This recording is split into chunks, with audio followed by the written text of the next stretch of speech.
Kurmaičių Šventojo Motiejaus koplyčia pirmą kartą paminėta Joniškio parapijos mirties metrikų knygos 1792 m. gruodžio mėnesio įraše. 1793 metais popiežius Pijus VI koplyčiai suteikė Šventojo Motiejaus atlaidus. Manoma, kad Kurmaičių koplyčios altorius pastatytas 1799 metais, o koplyčia perstatyta 1843 metais.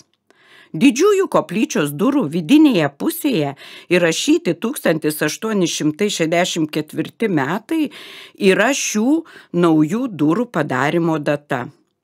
Pastato planinė struktūra ir architektūrinė išraiška būdinga lietuvių liaudies architektūrai. Koplyčios stogas yra keturšlaitis lyg didelės pirkios. Ant kraigo centro uždėtas aštuoniasienis bokštelis su kūginiu stogeliu ir kryžiumi.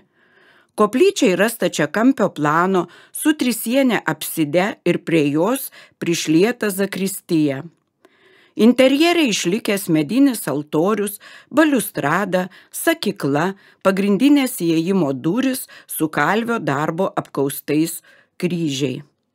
1963 metais koplyčia buvo uždaryta. Jos kulto ir meno inventorius išvežtas į ateizmo muziejų. Iš jo meno kūriniai pateko į Lietuvos nacionalinį muziejų. 1991 metais koplyčia grąžinta parapijai, sunykusi ir apleista.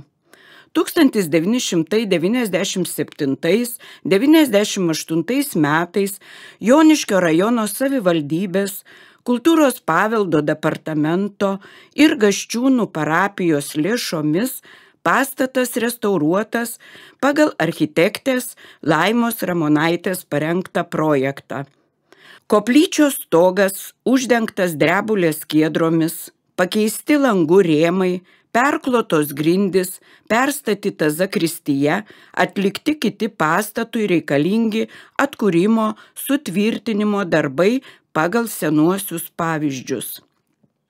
Vienintelis altorius liaudiškojo klasicizmo stiliaus yra išsaugojęs esminę sandarą, dekorą ir po restauravimų 2004 metais atgavęs pirminę polichromiją. Jis išsiskiria paprasta, funkcionalia struktūra ir nuosaikia, primityvoka, tačiau savita drožinių puošyba, papildyta iš baroko paveldėtų tapytų dekorų.